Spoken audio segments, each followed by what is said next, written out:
When my parents abandoned me at 13, my wealthy uncle took me in. 15 years later, they showed up at the reading of his will, expecting millions, until the lawyer read one line that made every head in the room snap around. Can you even imagine being 13 and your entire world shattering in an instant? My parents just vanished, leaving a cold note and $50. But 15 years later, the cruel irony landed them right back in my life, stunned and speechless, as a single line from a will exposed their betrayal for the whole world to see. My name is Harper Bailey, and honestly, my life felt pretty normal back then. We lived in a cozy, two-story house on Maple Street in Portland. Nothing fancy, but it was home. Dad, Richard, was a charming sales manager. Mom, Diane, handled accounts. I was just a kid, oblivious to the storm brewing beneath our perfectly ordinary middle-class facade. What I didn't know was that my dad's charisma hid a secret, a dark addiction to gambling. Every weekend, he'd meet the guys for poker, but he was really chasing losses at casinos across the state line, betting more and more each time. My mom knew. I'd hear their hushed, desperate arguments late at night. "This has to stop, Richard. We're drowning," she'd hiss. He'd promise, but it was never the last time. Looking back, the signs were everywhere. Constant calls from bill collectors. The power being shut off once, for 3 agonizing days, which they blamed on an error. Mom's eyes, perpetually red-rimmed. Her growing depression a silent scream. Dad's temper, his drinking, exploding over something as trivial as a dish left in the sink. Then came that Thursday in October. 15 years later, it's still so vivid. I'd had a great day at Westbrook Middle School, aced a math test, lunch with friends, even scored the winning point in gym. I walked home, feeling pretty good about life, only to find both cars gone. Strange. Mom was always home. No big deal, I thought.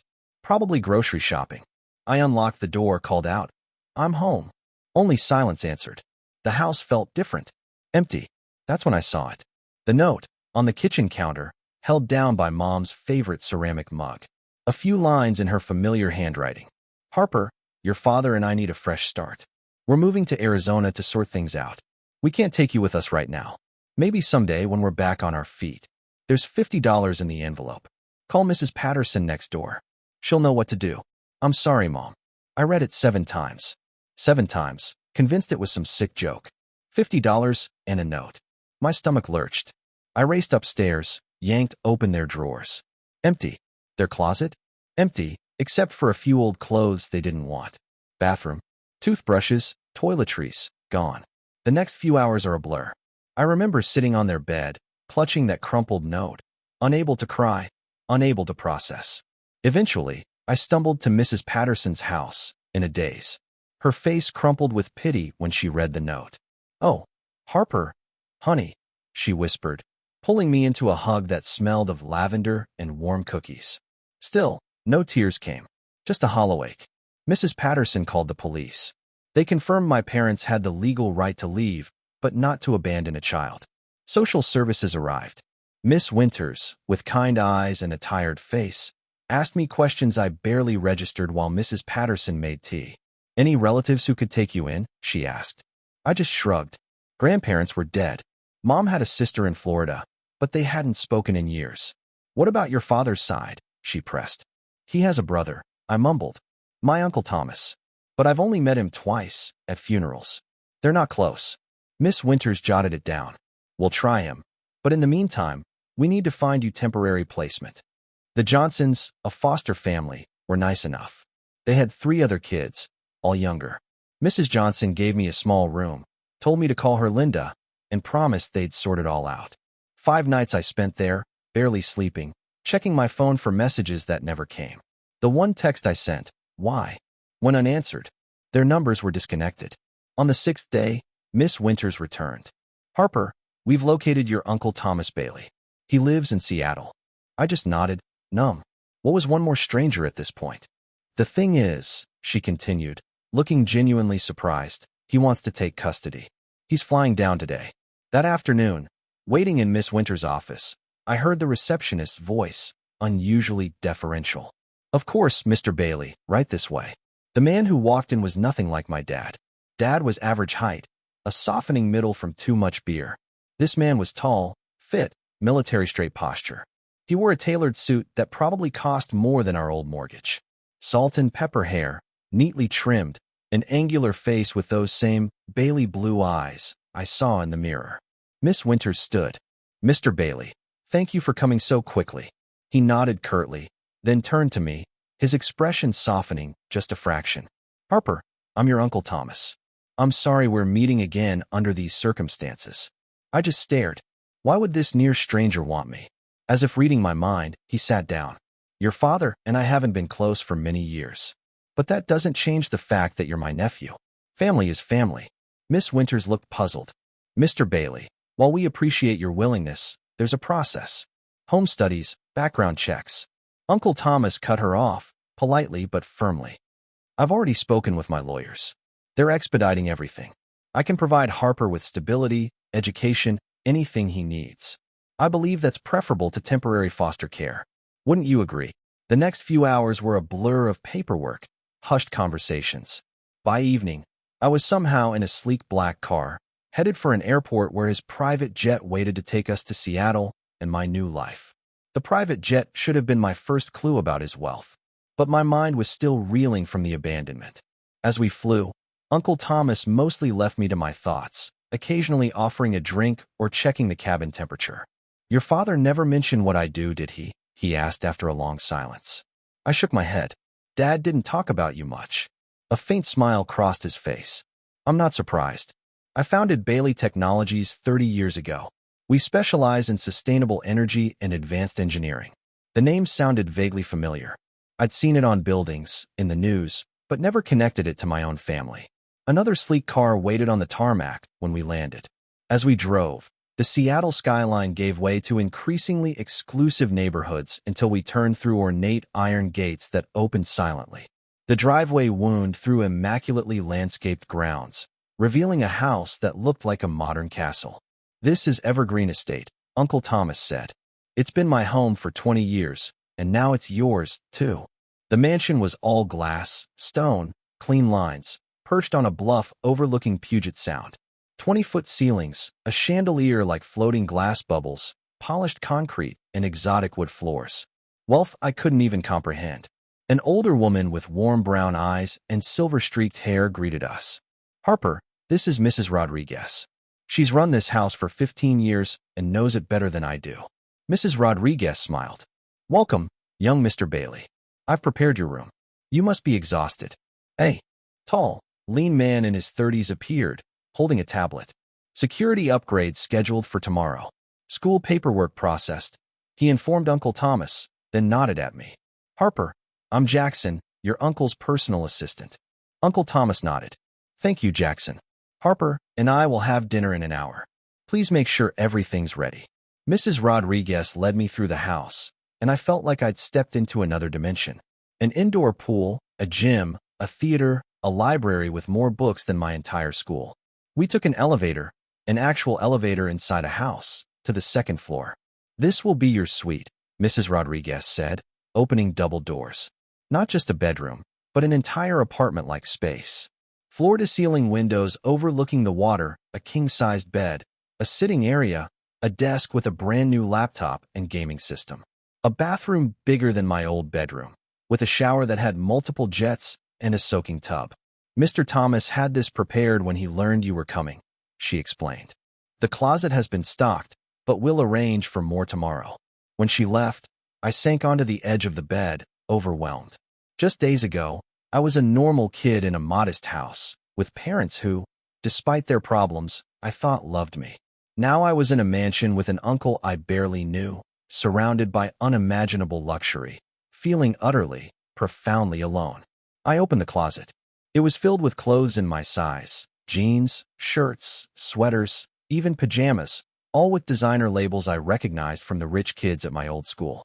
A row of sneakers, including the expensive basketball shoes I'd coveted, but my parents had always said were too extravagant. Dinner was in a formal dining room, a table set for 20, but only 2 places at one end. Uncle Thomas, now in casual but still expensive clothes, appeared as I entered. "I hope the room is suitable," he said, gesturing for me to sit. "If you need anything changed, just tell Mrs. Rodriguez." A chef I hadn't even realized existed brought out several courses of food I barely recognized. Uncle Thomas tried to make conversation, asking about school subjects and activities. His manner was awkward but sincere, like someone used to teenagers, but genuinely trying. "I've enrolled you in Westlake Academy," he said between courses.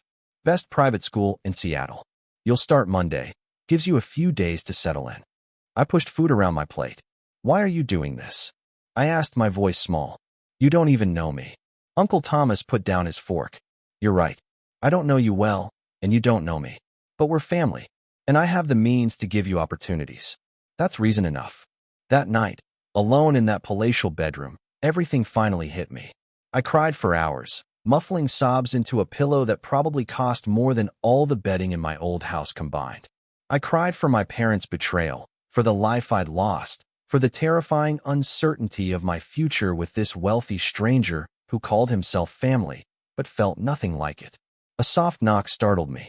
I quickly wiped my eyes, but when Uncle Thomas entered, he clearly saw. He hesitated, then sat on the edge of the bed. "I know this is overwhelming, and I know I can't replace your parents. They left me," I choked out. "They just left with a note."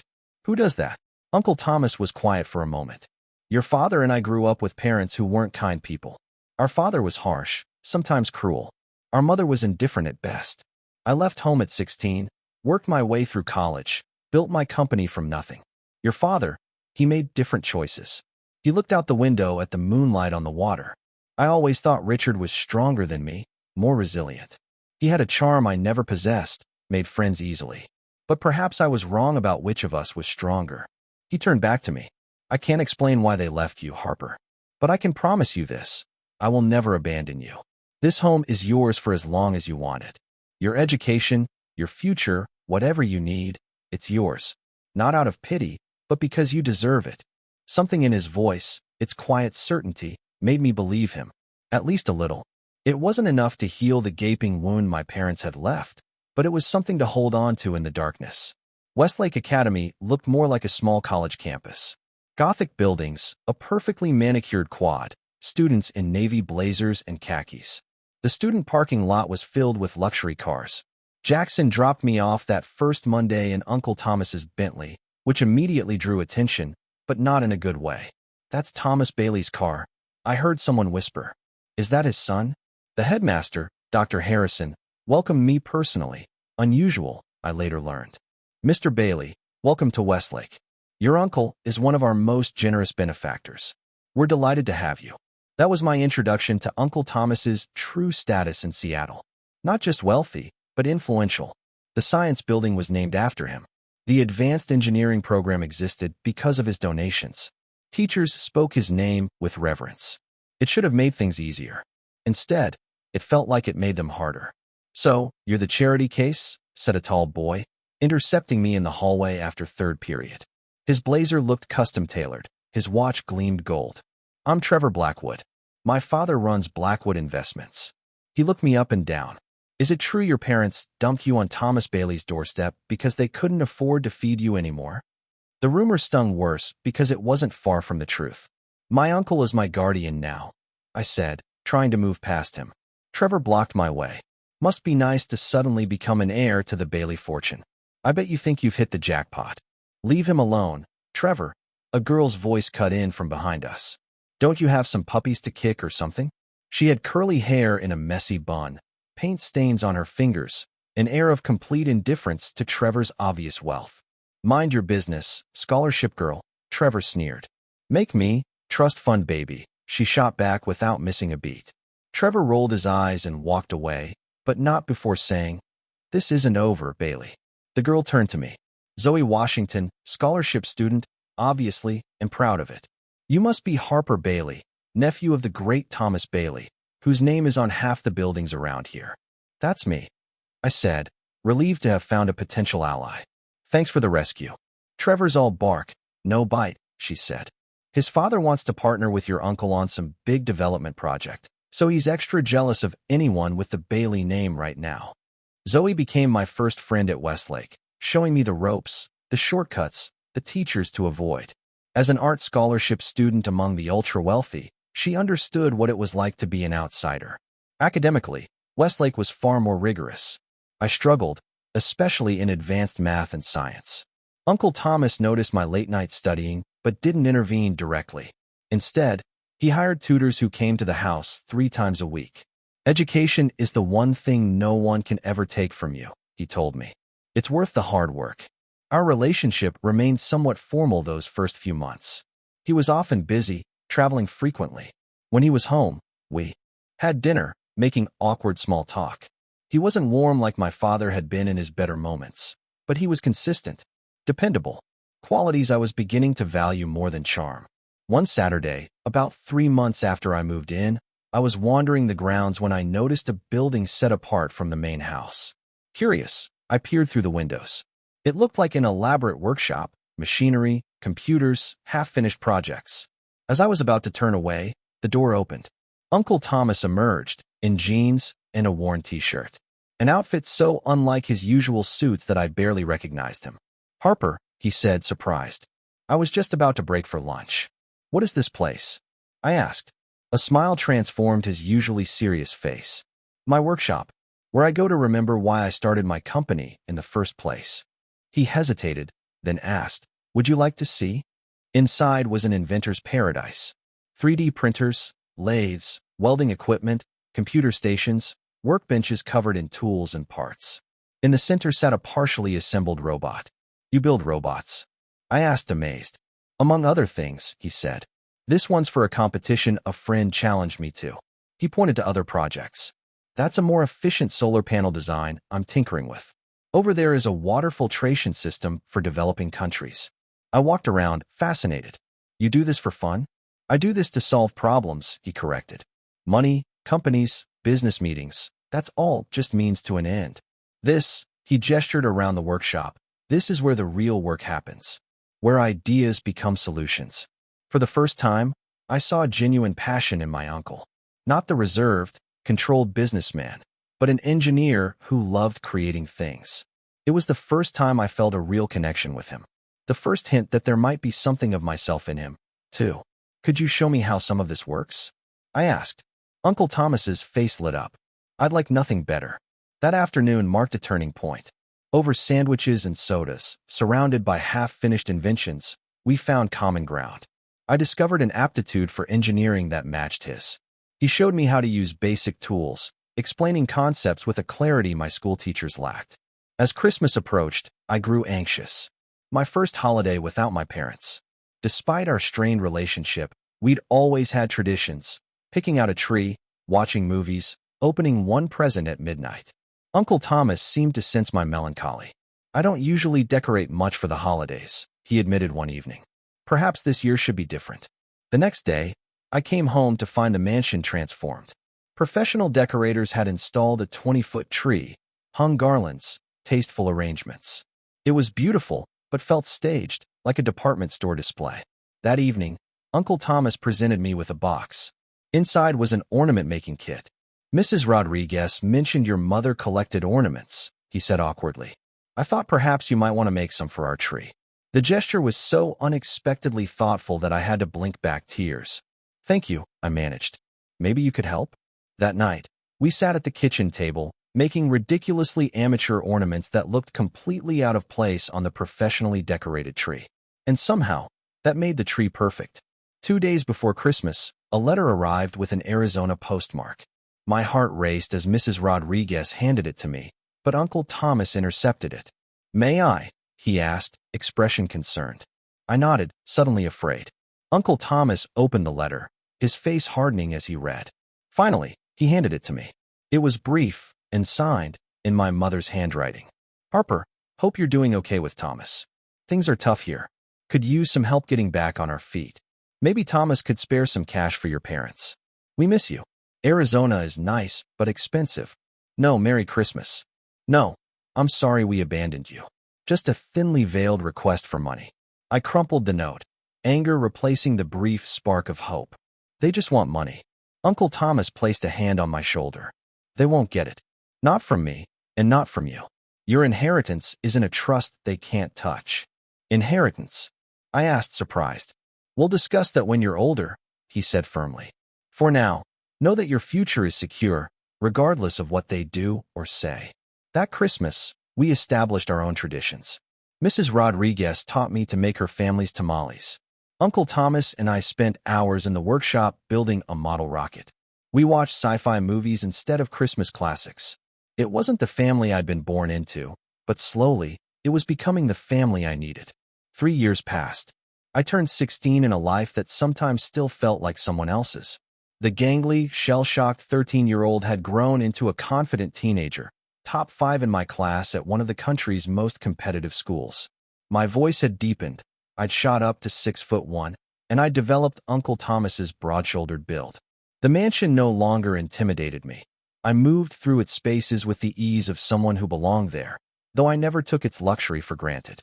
Mrs. Rodriguez no longer called me young Mr. Bailey, but simply Harper, with a warmth that made me feel like family. The biggest change, though, was my relationship with Uncle Thomas. What began as awkward obligation had evolved into genuine affection and mutual respect. We spent weekends in what he now called our workshop, collaborating on increasingly complex projects. He taught me not just engineering principles, but business ones, too. The most brilliant invention in the world is worthless if you can't bring it to the people who need it, he'd say. That's where business comes in.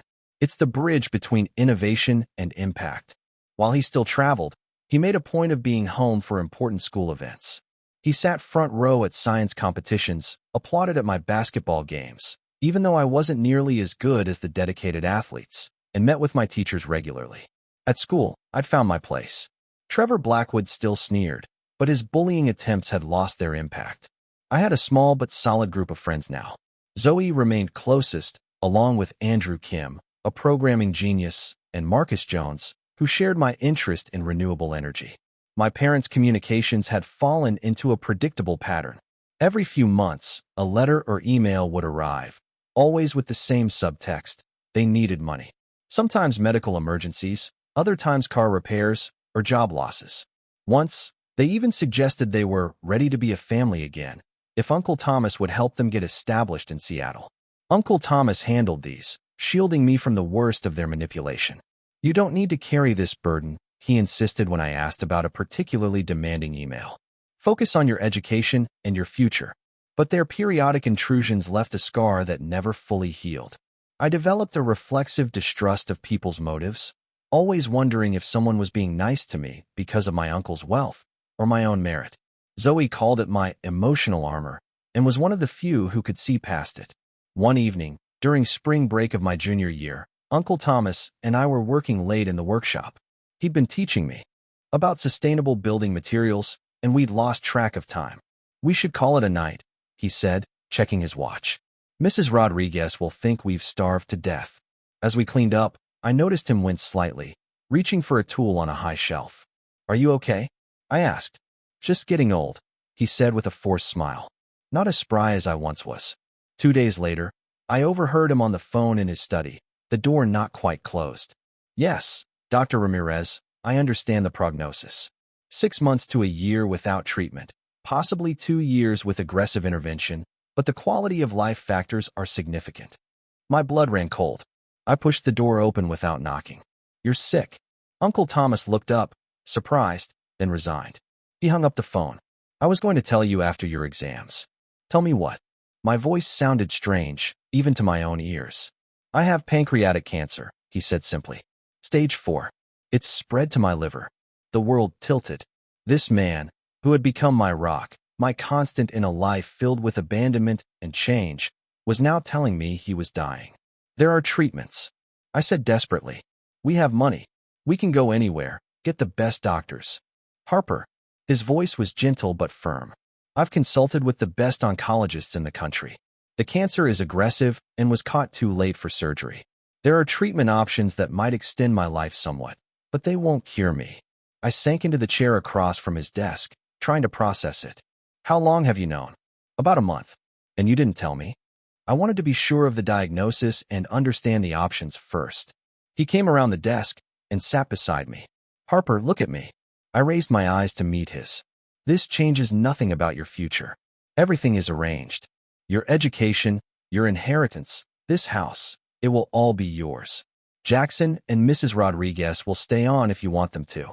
My legal team will ensure no one, including your parents, can interfere. I don't care about any of that. I cried, my voice breaking. I care about you. Something in his expression shifted, a softening I rarely saw. Then you understand how I felt when you came into my life. Why securing your future became my priority. In the following months, Uncle Thomas began treatment, not for a cure, but to extend his time with minimal suffering. He worked from home more often, conserving his energy for the things that mattered most. Despite his illness, he insisted I continue my normal activities. Your life shouldn't stop because mine is winding down, he said. But it was impossible to carry on as if nothing had changed. I threw myself into research about pancreatic cancer, spending hours in the school library and online, looking for experimental treatments or clinical trials. Uncle Thomas humored me, but remained pragmatic. The greatest gift you can give me, he said, is to live your life fully and with purpose. To use the opportunities I've tried to provide and make something meaningful of them. He began sharing more about his business and philanthropy, showing me projects Bailey Technologies had implemented around the world. Solar farms bringing electricity to remote villages, water purification systems in drought-stricken regions, affordable housing built with sustainable materials. This is my legacy, he told me. Not the money or the mansion, but the problems we've solved, the lives we've improved. I listened and learned. But a part of me remained angry. Angry at the unfairness of losing someone else. Angry at my parents for wasting years I could have had with him. Angry at a world where good people suffered while selfish ones thrived. One evening, when that anger spilled over into bitter comments about my parents, Uncle Thomas sat down his book and looked at me intently. Harper, I need to tell you something important about anger and forgiveness. He said, I spent many years angry at my brother, your father, for choices he made that I couldn't understand. That anger didn't hurt him. It only poisoned my own life. That's different, I insisted. He didn't abandon you when you were a kid. No, but I abandoned him in other ways. I was so focused on escaping our childhood, on building my company, that I left him behind. I told myself he was stronger, more socially capable. The truth is, I didn't want the responsibility of helping him overcome the damage our parents had done to us both. It was the most he'd ever revealed about their shared past, and it silenced my protest. Forgiveness isn't about excusing what someone did, he continued. It's about refusing to let their actions determine your future happiness. Your parents made terrible choices that hurt you deeply. You have every right to your anger. But don't let that anger become the foundation of who you are. Build on something stronger.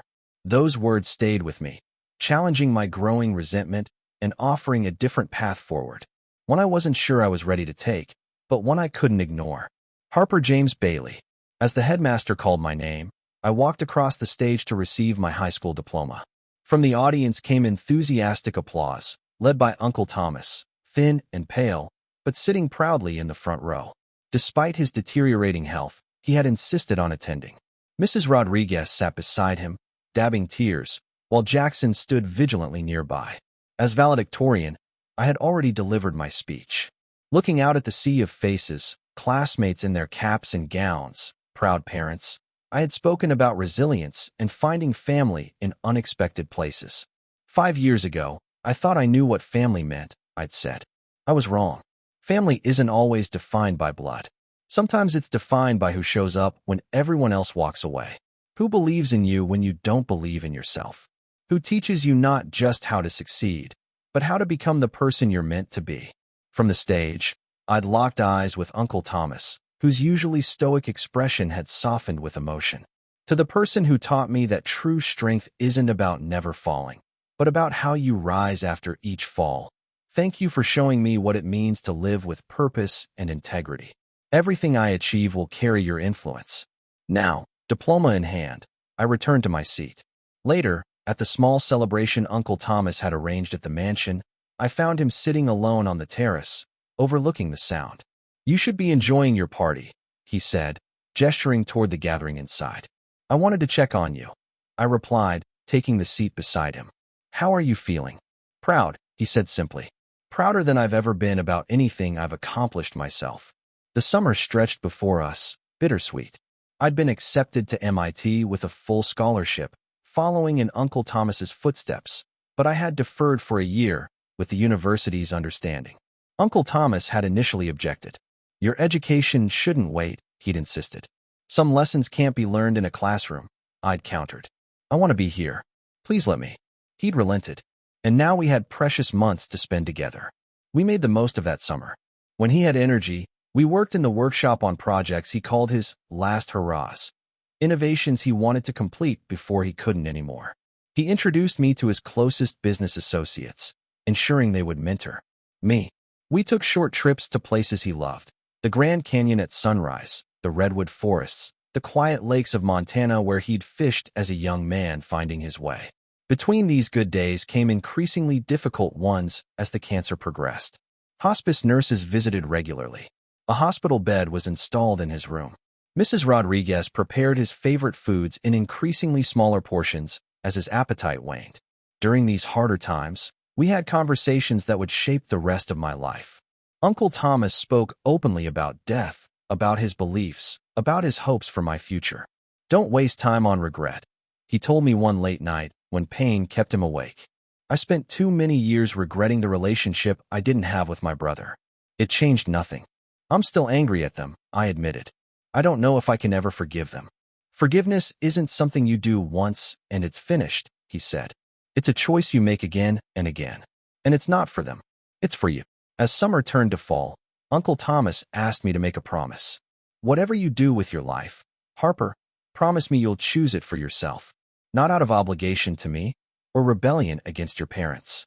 Follow your own path. I promise, I said, meaning it. And promise me something else, he added, his voice weaker, but his eyes still bright. Promise you won't seek revenge against your parents, no matter what they do or say in the future. This promise was harder. They don't deserve your protection, I said. It's not about what they deserve. It's about who you become. Revenge would only diminish the man I know you can be. After a long pause, I nodded. I promise. Uncle Thomas passed away peacefully on a clear October morning, me holding his hand, Mrs. Rodriguez saying quiet prayers in the corner. He was just 56. The funeral revealed aspects of Uncle Thomas's life I had never fully appreciated. Hundreds attended, business associates, former employees, recipients of his philanthropic work, and people I'd never met who shared stories of his quiet generosity. A woman approached me, introducing herself as Elaine Winters, director of a foundation for homeless youth.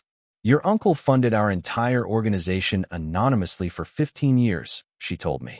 He never wanted recognition, just results. He said it was because he knew what it was like to be young and alone. The mayor spoke of his contributions to Seattle's infrastructure and economy. Former employees described his fairness and vision. Environmentalists praised his pioneering work in sustainable technologies. Through their stories, I glimpsed the true magnitude of the man who had taken me in. Not just his wealth, which I'd always known was substantial, but his far-reaching impact on countless lives. After the service, Mr. Goldstein, Uncle Thomas's attorney, met with me briefly. Your uncle's estate is extensive and complex, he explained. There will be a formal reading of the will in the coming weeks. In the meantime, nothing changes regarding your living arrangements. Mrs. Rodriguez and Jackson will continue their duties, and any expenses should go through the usual channels. As I nodded, he added, there's one more thing. Your parents have already reached out, through their lawyer. My stomach tightened. What do they want? To be notified of the will reading.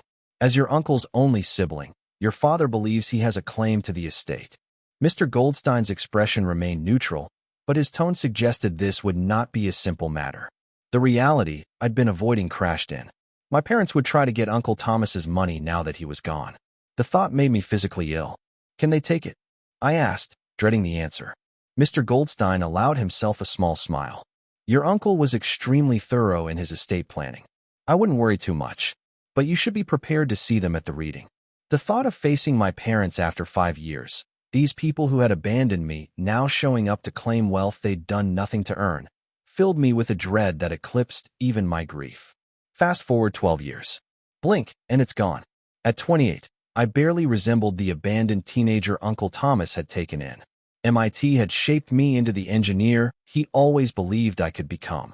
After graduating summa cum laude, I'd worked at Bailey Technologies for 3 years before branching out to found Harper Sustainable Systems, a company focused on bringing affordable clean energy solutions to underserved communities. I still lived in Uncle Thomas's mansion, my mansion now, preserving much of it as it had been during his life, while updating other areas to accommodate my own style and needs.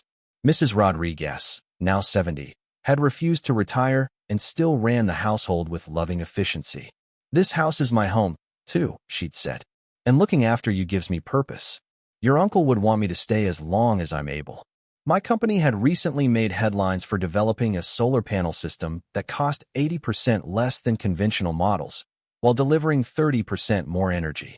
The technology, built on principles Uncle Thomas and I had explored years earlier in his workshop, was being implemented in rural communities across America and in developing nations worldwide. Life was good, successful beyond what most 28-year-olds could imagine. Yet the shadows of the past still occasionally darkened even the brightest days. My parents had continued their sporadic attempts at contact over the years, especially after news coverage of my company's success started appearing. I'd established firm boundaries, agreeing only to rare, brief phone calls, and declining all financial requests. Uncle Thomas's lessons about forgiveness had taken root, but forgiveness didn't mean forgetting or allowing further exploitation. On a rainy Tuesday in November, I was reviewing plans for a new manufacturing facility when my assistant Mia interrupted. "Mr. Bailey, there's a call from Mr. Goldstein's office. He says it's urgent." Arthur Goldstein had continued as my attorney after Uncle Thomas's death, becoming something of a mentor as well. His calls were never frivolous. "Harper," he said when I picked up, his voice grave. "It's time. The final provision of your uncle's will is now activating." I sat up straighter. The sealed instructions. After all these years. Yes, he was very specific about the timing, 15 years after his death, to the day. "I've scheduled the reading for Friday at 10 in my office. And Harper," he paused, "your parents have been notified, as stipulated in his instructions." My stomach tightened, just as it had 15 years earlier. "They'll come for the money, almost certainly. But remember what I told you back then.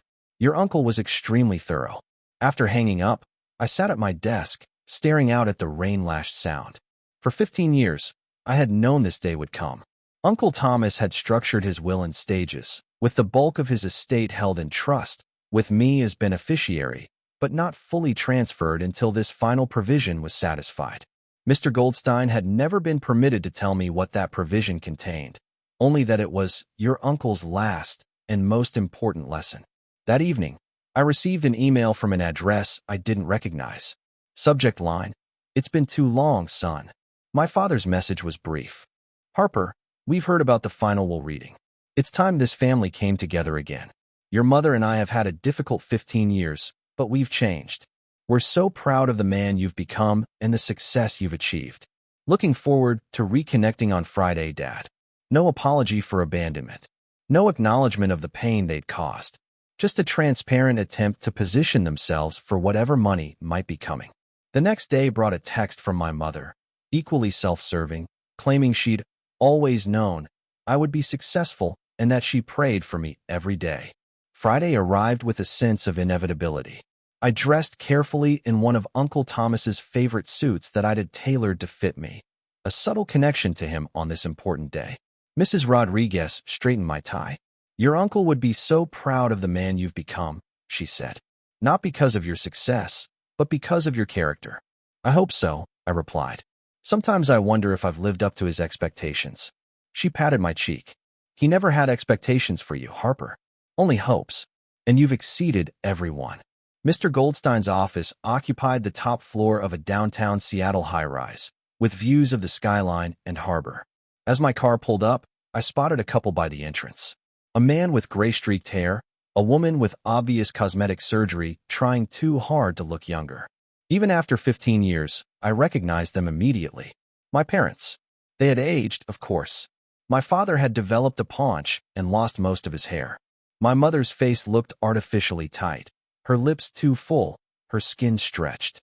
Both were dressed in clothes that seemed new but somehow ill-fitting, as if they'd rushed to purchase outfits that would make them appear more affluent than they were. As I approached, my mother's face lit up with a smile that didn't reach her eyes. "Harper, my baby boy, all grown up.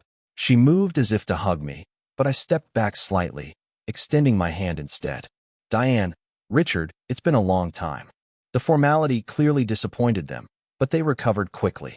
Son, you look great, my father said, shaking my hand with excessive enthusiasm. Spitting image of Thomas in his prime. We followed your career, you know. So proud. Let's head upstairs, I said, unwilling to engage in false pleasantries. Mr. Goldstein is waiting. In the elevator, my mother chatted nervously about their life in Arizona, how they'd struggled but persevered, how they'd always meant to reconnect but thought I needed space. My father nodded along, adding details about business ventures that had almost succeeded and opportunities that had somehow slipped through his fingers. I said little, studying these strangers who shared my DNA but felt nothing like family. They were thinner than I remembered, with the weathered look of people who had lived hard lives, despite their attempts to appear prosperous. I noticed the scuffed edges of my father's shoes, the small tear in the seam of my mother's purse that had been inexpertly mended. Mr. Goldstein greeted us in the conference room, professional as always. Please have a seat. We're still waiting for the other attendees. Other attendees? My father frowned. I thought this was a family matter. Before Mr. Goldstein could respond, the door opened again. Mrs. Rodriguez entered, followed by Jackson, now in his 40s but still carrying himself with the same efficient dignity. Behind them came several people I recognized from Uncle Thomas's philanthropic work, directors of foundations he had supported, leaders of community organizations he had believed in. My parents exchanged confused glances as everyone settled around the large conference table. Now that everyone is here, Mr. Goldstein began, we can proceed with the final provision of Thomas Bailey's last will and testament, to be executed precisely 15 years after his death, as he instructed. He opened an envelope sealed with wax and withdrew several documents. Before I read the specific provisions, I should note for the record that the bulk of Thomas Bailey's estate has been managed in trust by Harper Bailey for the past 15 years, with remarkable success. The initial value of approximately $75 million has grown to nearly $95 million under Harper's stewardship. My parents' eyes widened at the figure, and my father leaned forward slightly. I will now read Thomas Bailey's final instructions, written in his own hand, and sealed until this day. Mr. Goldstein cleared his throat and began to read. If these words are being read, 15 years have passed since my death, and Harper has had time to establish himself as the man I always knew he could become. To those gathered today, I express my gratitude for your patience in honoring my wishes. First, to Mrs. Elena Rodriguez, whose loyalty and care made my house a home, I leave an additional sum of $2 million, beyond the annual pension already established, with my eternal gratitude for extending that same care to Harper. To Jackson Pierce, whose efficiency and discretion made my work possible, I leave $1 million and my collection of rare watches, which he always admired but never mentioned. To each of the charitable organizations represented here today, I leave $5 million to continue the work we began together, with the stipulation that Harper remain involved as an advisor to ensure the funds are used as intended. Mr. Goldstein paused, then continued, and now to the matter of family. To Richard and Diane Bailey, who abandoned their son Harper when he needed them most, I leave exactly $13. One for each year of Harper's life before they left him. The room fell silent. My mother's artificially enhanced lips parted in shock. My father's face flushed a dark red. This is outrageous, he sputtered. I'm Thomas's only brother. Blood family. Mr. Goldstein raised a hand. Please allow me to finish reading. He continued, this decision is not made out of malice, but out of recognition of the choices Richard and Diane made. They chose to walk away from their responsibilities as parents. They chose to contact Harper only when they wanted money. They chose to abdicate the most important job any person can have, raising their child with love and stability. I have documented every letter, email, and phone call they sent over the years, all asking for money, never expressing genuine remorse or concern for Harper's well-being. This evidence has been preserved, should they choose to contest this will, though I strongly advise against such action, as it would only reveal the extent of their neglect and self-interest. My mother was silently crying now, black mascara tracking down her cheeks. My father looked like he might explode. To Harper James Bailey, I leave the remainder of my estate, all properties, business interests, and investments. Not because he is my nephew by blood, but because he became the son of my heart. Because he faced abandonment with courage, adversity with determination, and success with humility. Harper, if you're hearing these words, know that my greatest joy was watching you grow into a man of integrity and purpose. The legacy I leave you is not measured in dollars, but in the potential to continue making a difference in the world. Use these resources wisely, as I believe you will. And if Richard and Diane are present, I have one final message you walked away from. The greatest treasure you ever had. No amount of money could ever equal the value of the remarkable young man you left behind. Perhaps this realization will be worth more than any inheritance I could have left you. Mr. Goldstein set down the document. There is video testimony supporting these decisions, recorded by Mr. Bailey before his death and held in escrow until today. Should anyone wish to contest the will? My father stood abruptly. This is a travesty. We'll fight this. Thomas was obviously not in his right mind. Mr. Goldstein remained calm. That would be inadvisable, Mr. Bailey. The video testimony is quite clear, and Thomas underwent psychological evaluation before recording it, specifically to prevent such challenges. Additionally, contesting the will would trigger the release of all correspondence between you and your son over the past 20 years, which would not reflect favorably on your case. My mother turned to me, her face a mask of calculated desperation. Harper, sweetie, you know we always loved you. We had problems, yes, but we're still your parents. Surely you won't let this stand? We're family. For a moment, I said nothing.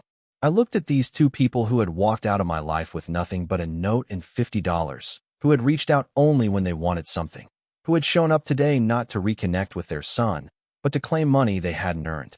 Uncle Thomas's words about forgiveness echoed in my mind. This moment wasn't about punishment or revenge. It was about boundaries and truth. I don't hate you, I said finally, my voice steady. I stopped hating you years ago. It took too much energy that I needed for other things. They both looked hopeful at this. But forgiveness doesn't mean pretending the past didn't happen. It doesn't mean giving you money because we shared DNA. It means I can sit here today, look you both in the eye, and feel something other than rage or bitterness. I stood up, buttoning my jacket, a gesture Uncle Thomas always made when concluding important business. I'll honor Uncle Thomas's will exactly as written. You'll receive your $13.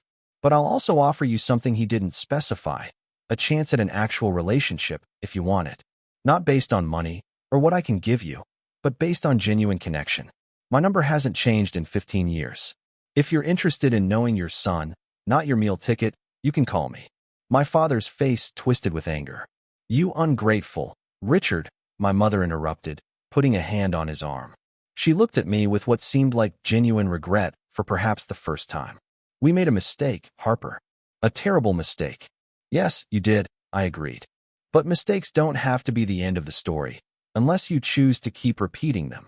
They left soon after, my father storming out while my mother lingered a moment, looking back at me with an expression I couldn't quite read, perhaps a realization of all she had thrown away for the empty promise of an easier life.